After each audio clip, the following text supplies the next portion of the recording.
Muy buenas tardes, queridos oyentes. Bienvenidos en una nueva ocasión a Café Despertar. Yo soy el de siempre, Yago Cabrera Pérez, y estoy entusiasmado de empezar este año 2026 aquí en el podcast, todos juntos. Va a ser un buen año, estoy totalmente convencido de ello, y tanto para vosotros como para mí. Lo tengo clarísimo. Y bueno, qué mejor forma que empezar con una nueva temporada del podcast, puesto que esto ya, aunque parezca que no, el tiempo va pasando. Este es el 4 de enero, donde empiezo temporada nueva del podcast. La temporada pasada, la temporada de 2025, ha sido muy fructífera, posiblemente la mejor hasta la fecha. Así que busquemos superarnos y crear contenido de calidad, de trascendental, que sea bueno y memorable. Así que vamos hoy al grano, vamos al lío con una temática que me interesa bastante, que es que 2025 fue el año en el que volví a conectar con la literatura fantástica. Es un género que yo exploraba con bastante abundancia en mis años de infancia y adolescencia. Fueron los libros de fantasía con los que aprendí a leer, con los que aprendí también a engancharme a la lectura. Pero es cierto que en los últimos años pues he ido abandonando más ese género para dedicarme, como viene siendo bastante lógico, a la literatura contemporánea, a ensayos, a clásicos incluso. Y empecé a tener cierto prejuicio un poco hacia la fantasía, diciendo, esto es literatura de mucha menor calidad. Y no podía estar más equivocado, en absoluto. Volví este año pasado, que acaba de terminar, a experimentar los libros de fantasía y encontré un género tan valioso, tan repleto de ideas, de enseñanzas, de arquetipos interesantísimos. Entonces yo creo que es un buen momento para reivindicar este género y explicar un poco desde el punto de vista de la teoría literaria, incluso de la filosofía del pensamiento, por qué recomiendo su lectura y por qué creo que es un sector de la literatura que suele estar bastante denostado cuando está sobre todo infravalorado, porque tiene muchísimo donde podemos aprender. Es un error tremendo discriminar ya no solo el género fantástico, sino todo un género literario por su naturaleza temática, puesto que se pueden clasificar más o menos los textos a través de tres diferentes, de tres elementos diferentes. Uno es su naturaleza textual, otra es el tema del que tratan y otra es la relación intertextual que tiene con diferentes textos y que acaban formando un género literario. Por lo tanto, centrarse solamente en uno, como puede ser la temática o el género que acaban conformando, es una forma bastante injusta de acabar discriminando a todo, por ejemplo, una temática interesante, a toda una poética bien elaborada. Al final existen textos dentro del género fantástico que son bellos, que son sobrecogedores, que son poéticos, que están repletos de sabiduría, y denostarlos por simplemente una temática es un error bastante grande. Pero vamos a lo importante. ¿Qué es exactamente el género fantástico? Muchos seguramente tengamos una idea de lo que es, pero para ello, para tener una definición más clara, he ido a este pequeño ensayo que se llama Introducción a la literatura fantástica de Svetan Todorov, no sé si lo he pronunciado bien, que es un clásico dentro de los estudios literarios, dentro de la teoría literaria. Y comenta Todorov en el segundo capítulo de este ensayo que hace una definición de lo que él considera el género fantástico, y me permití el lujo de anotarla. Dice Todorov que la fantasía, el género fantástico, es la vacilación experimentada por un ser que no conoce más que las leyes naturales frente a un acontecimiento aparentemente sobrenatural.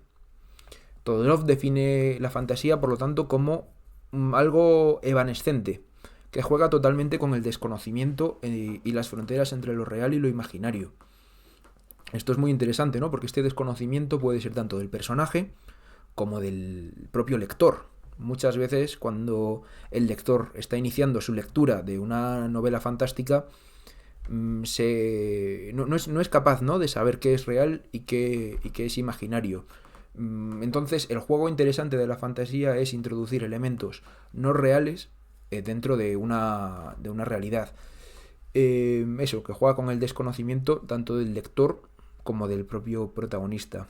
Y dice Todorov que en el momento en el que el conocimiento llega, en el momento en el que tanto el lector como el personaje conoce ese fenómeno sobrenatural, puede haber dos salidas. Por una parte, que sea producto de su imaginación o que se pueda explicar mediante la lógica, por lo tanto pasaríamos al término de lo extraño, o al mismo tiempo que conoce ese fenómeno sobrenatural y acaba conformando unas nuevas leyes de la naturaleza que pueden explicar ese fenómeno, pero creando unas nuevas leyes. Y eso lo llama Todorov, que es lo maravilloso. Entonces hace una definición y un espectro amplio entre lo fantástico, que es lo que está en el centro, lo extraño, que es lo que tiene una explicación real o psicológica, y lo maravilloso, que es lo que nosotros podríamos entender como fantástico. El ejemplo más claro de esta dicotomía podría ser la novela Otra vuelta de tuerca de Henry James, donde se presenta un hecho fantástico, que es una institutriz que ve que los niños a los que cuida están hablando con fantasmas, y puede haber dos interpretaciones, porque Henry James lo deja bastante no lo deja claro, lo deja ambiguo. Por una parte, puede ser que esos fantasmas sean reales y estemos ante un caso real de espíritus, por lo tanto pasaría al término de lo maravilloso, pero también podría ser que la propia institutriz se lo esté imaginando todo y esté loca. Por lo tanto, pasaríamos al término de lo extraño.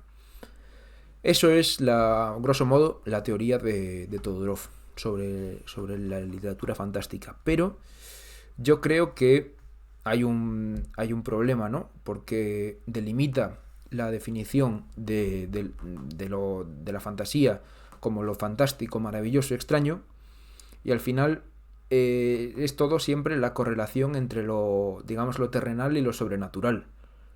Pero esa no es una concepción moderna de la fantasía. Yo creo, esto desde la pura humildad, que la concepción de Todorov ha quedado bastante desfasada. ¿Por qué? Porque nos encontramos ante una fantasía moderna en la que nos encontramos ante mundos enteros que son creados a través de la imaginación o la mitología. Ahora hablaremos de mitología, pero que no es simplemente la interacción entre un fenómeno sobrenatural dentro de un mundo racional, sino que ya puede ser que lo sobrenatural acabe formando parte dentro de este otro mundo como algo racional, pero manteniendo esa idea de sobrenatural. La fantasía moderna, que inicia Tolkien con el Hobbit, el Señor de los Anillos, al final acaba siendo, vamos a términos de Todorov, una sucesión de acontecimientos que entenderíamos como maravillosos, en un escenario donde lo maravilloso es ordinario, y no solo es ordinario, sino que es habitual. Pasa a ser parte de la vida cotidiana de los protagonistas, ese mundo fantástico. Por lo tanto, el que se está asombrando frente a esto aparentemente sobrenatural no son los protagonistas, es el lector. Es la introducción, ¿no?, de elementos maravillosos, elementos extranaturales dentro de la lectura del receptor de este mensaje, de este texto. Y lo que se ve bastante, ¿no?, en la fantasía moderna, o podríamos llamarla incluso posmoderna, pero ya entraremos después a eso, es que se sigue el arquetípico camino del héroe, ¿no? Un héroe que se enfrenta a una amenaza superior a las capacidades humanas, casi divino, que podría ser un dios, o bueno, ya hablando, ¿no?, de ejemplos de la fantasía moderna, lo podemos ver en El Señor de los Anillos, que es lo más claro de todo, como un ser, digamos, diminuto, poco poderoso, tiene que enfrentarse a una fuerza maligna, sobrecogedora y sobrehumana, y cómo va haciendo el viaje del héroe, sobre todo a través podríamos entender, de las funciones de prop.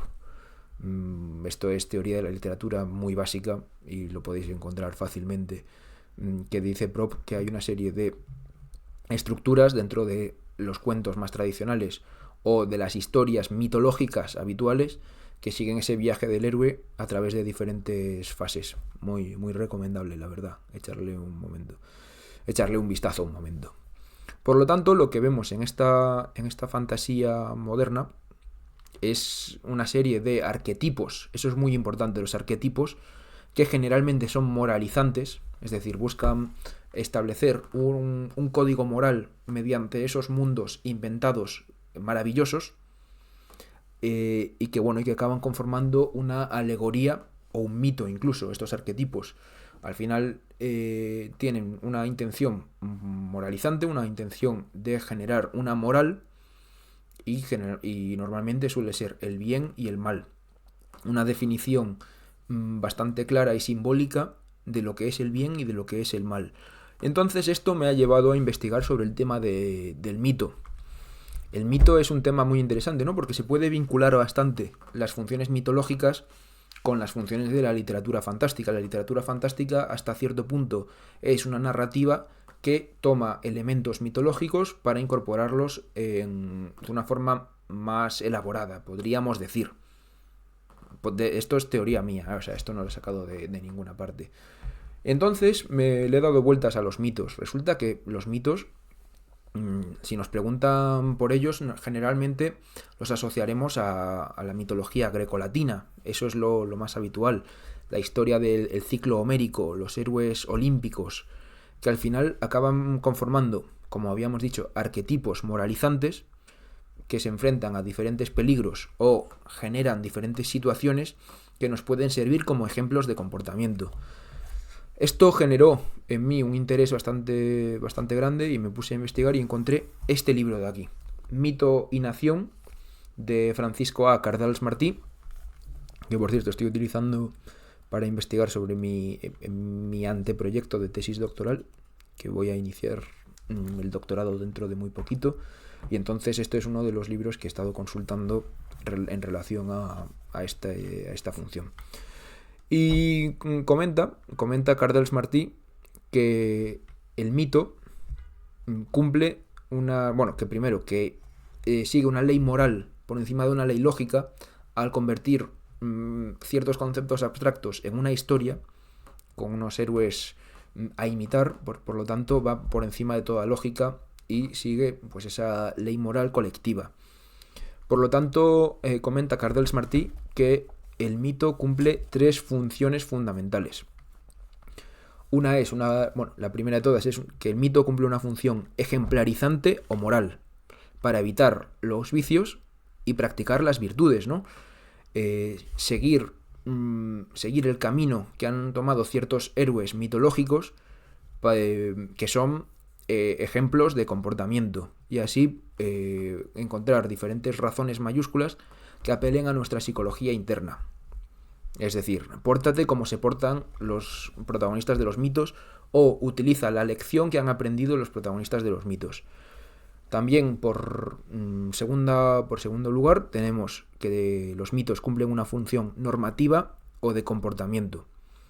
Es decir, para generar un instrumento socializador y defender el orden establecido de determinada cultura, y afianzar en una tradición cultural un modo de comportarse. Y ese modo de comportarse, que se sigue a través de los mitos, sirve para la supervivencia de la comunidad, sirve para la consolidación de la comunidad y su posterior desarrollo y expansión. Y a continuación señala Cardals Martí que el mito cumple una tercera función. Esto, sobre todo está vinculado a este libro en concreto que habla de naciones, que es la función nacional o cohesionadora. Sobredimensiona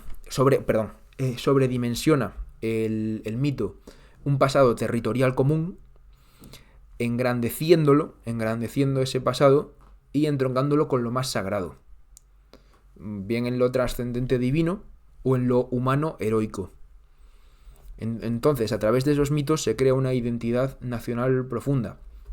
El ciclo homérico sirve para hacerse una idea de cómo se conciben los griegos a sí mismos. Los romanos, posteriormente, para poder explicar su nación, crean el mito de Rómulo y Remo, del rapto de las Sabinas, por ejemplo, ¿vale? Pero ¿esto qué tiene que ver con la literatura fantástica, que es lo que nos concierne principalmente en este episodio del podcast? Pues es muy sencillo. La fantasía moderna, grosso modo, es mitología, como tal, es mitología. Es cierto que la reconsidera y articula nuevas perspectivas de esta mitología.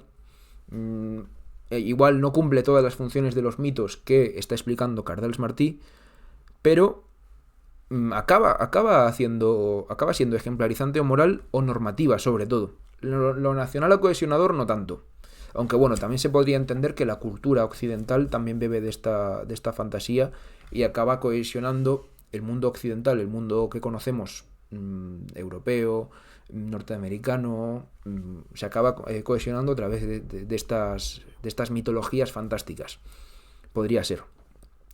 Es cierto que, bueno, que sobre todo la fantasía más contemporánea, más, digamos, posmoderna, incluso la podríamos llamar, al final acaba haciendo ejercicios de innovación y rupturas metatextuales que van más allá, ¿no? de lo ordinario, y por lo tanto acaban trascendiendo el libro de Todorov, que para mí ha quedado algo desfasado a día de hoy, porque no concibe bueno, claro, por el tiempo en el que está escrito, ¿no? Pero no concibe esta fantasía posmoderna, ni concibe la fantasía moderna que podríamos decir que ha creado Tolkien.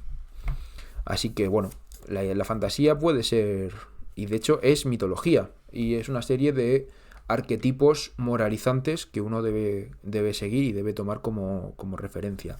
Eso sí, lo que sí que quiero desmentir aquí públicamente es la idea de que la fantasía es evasión. No me gusta nada, ¿no? Lo de, ay, yo estoy un poco mal y voy a irme a otro mundo a través de la fantasía. Porque la fantasía no es una forma de escapar del mundo real. Al contrario, es una forma de comprender desde una nueva perspectiva las realidades más complejas del mundo real. A través de nuevas perspectivas metatextuales podemos entender cómo funciona el mundo. Y esto se ve clarísimamente, ¿no? Uy, perdón, me he quedado ahí un poco tonto. En las novelas fantásticas más contemporáneas, que tienen el mapa del territorio, importante el tema de los mapas, tiene la formación de diferentes culturas, la idea del lenguaje, cómo el lenguaje influye en la sociedad, la idea del bien y del mal, los caballeros que se unen. Es decir, tenemos muchas formas de entender el mundo a través de tanto la política como la estética, como la religión, y todo eso se puede entender muy bien desde la fantasía. Por lo tanto, no es una evasión del mundo real para estar mejor y estar más feliz. No, puede servir para entender nuestro mundo de una forma mucho mejor. ¿Por qué? Porque estamos tomando estos mitos, estos arquetipos, y los incorporamos en nuestra vida y podemos conseguir grandes verdades y muy valiosas a través de este género fantástico. Por lo tanto, eso es algo que sí que quiero destacar. Y ese, de hecho, también ese prejuicio, ¿no? de la fantasía como una vía de escape también hace que el propio género acabe siendo algo denostado por críticos o por lectores, cuando podrían encontrar eso, grandes verdades o grandes textos sensibles, con un gran contenido y que pueden aportar bastante a la comprensión del mundo o a la comprensión de la literatura también. Por lo tanto, no hay que entenderlo como un género menor porque se comete un error bastante grande. Las realidades más complejas del mundo real se pueden adquirir a través de la lectura de la fantasía. Y para ello he puesto una serie de ejemplos, ya para ir terminando este episodio. Por ejemplo, mi escritor favorito de fantasía, a ver, ahora estoy mucho con Sanderson, pero tiene que ser, indudablemente, aunque no se le asocie directamente a la fantasía, no puede ser otro que Jorge Luis Borges. En sus cuentos, sobre todo, crea realidades, esto lo he hablado también en un podcast que tengo sobre Borges, ha creado realidades complejas y fantásticas, maravillosas, ¿no? En términos de Todorov, de unas poquitas páginas. Y por ejemplo, en el cuento de El Inmortal habla de un ser que acaba siendo inmortal, que acaba accediendo a la vida eterna y las consecuencias que tiene trascender la naturaleza humana para una persona y las consecuencias negativas que tiene. Es una enseñanza muy, muy grande. En la biblioteca de Babel vemos un mundo fantástico donde está accesible todo el conocimiento del mundo, pero al mismo tiempo todas las minucias y toda la tontería que se puede encontrar, incluso los sinsentidos. en Tlön Uqbar Orbis Tertius, vemos como un universo entero, una magia entera de otro universo, está conformada mediante el lenguaje y se hace filosofía del lenguaje compleja y cómo el propio lenguaje nos ayuda a articular la realidad. Tenemos también en las ruinas circulares la idea del onírico, del sueño, de cómo el ser humano está constantemente interesado en ser un creador y cómo al mismo tiempo eso se relaciona con su condición como criatura posiblemente creada por Dios o por algún ente divino.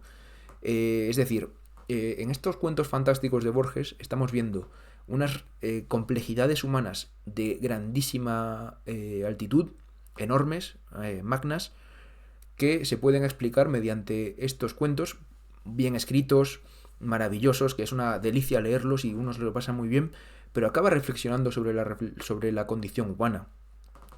Del mismo modo, cuando alguien lea Tolkien, El Señor de los Anillos, El Hobbit, El Silmarillion, está viendo, bueno, primero, la creación de una mitología entera mediante la fusión de ideas de mitologías nórdicas con ideales cristianos, pero al mismo tiempo también está viendo la dicotomía entre el bien y el mal, la tentación, la idea de la tentación está ahí evidentemente, y la dificultad que tiene cometer el bien cuando esa tentación es muy fuerte, pero la gran virtud que aguarda al que lucha contra la tentación y consigue hacer ese bien.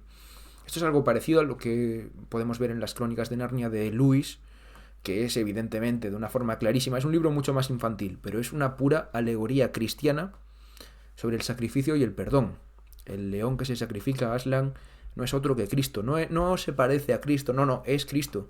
Es Cristo y cómo se sacrifica por el bien de la humanidad y cómo accede a la muerte y trasciende la muerte también. Es mitología pura y dura. Por ejemplo, también otro autor que me ha fascinado, hace mucho tiempo que no lo leo y tendré que volver a leerlo, que es Patrick Rothfuss, autor de El nombre del viento y El temor de un hombre sabio. Habla sobre el autodescubrimiento a través de esta magia y la persistencia y la progresión en la vida y cómo no rendirse puede permitir llegar a lugares impresionantes.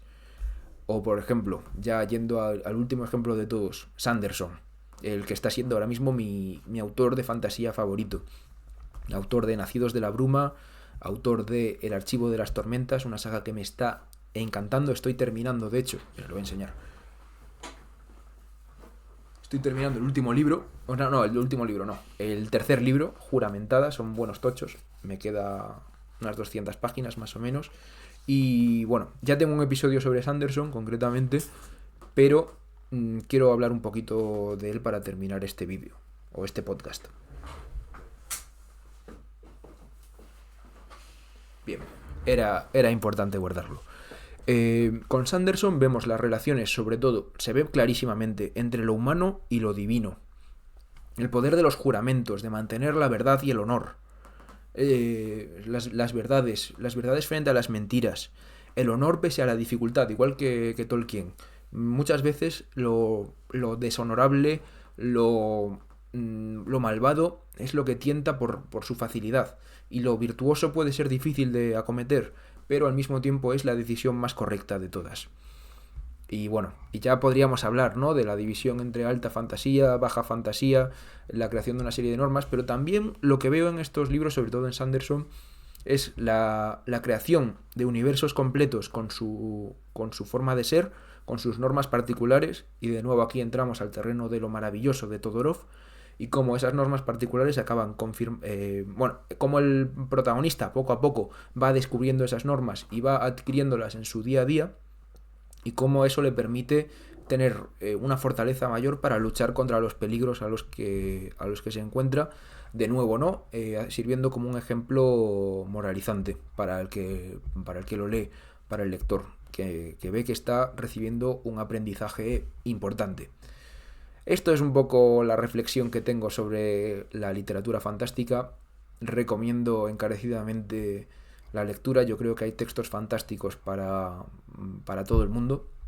Fantásticos y fantásticos. O sea, fantásticos de fantasía y fantástico de que es fantástico leerlos. Y eso, yo creo que no puede ser un género olvidado, yo creo que se tiene que estudiar, y bueno, ya se estudia, ¿no? Desde la teoría literaria, y el lector medio debe perderle el miedo a ese tipo de géneros porque ofrecen unas oportunidades, unas reflexiones y una calidad literaria magnífica. Por lo tanto, esto ha sido todo. Muchas gracias a todos los que habéis llegado hasta aquí. Tengo abierta la caja de comentarios para recomendaciones, sugerencias, bueno, cualquier comentario que tenga este vídeo, este podcast, que suscite, cualquier comentario que suscite, yo estoy encantado de leerlo y de contestarlo. Así que nada, muchas gracias a todos por haber escuchado. Yo soy Yago Cabrera Pérez y esto es Café Despertar.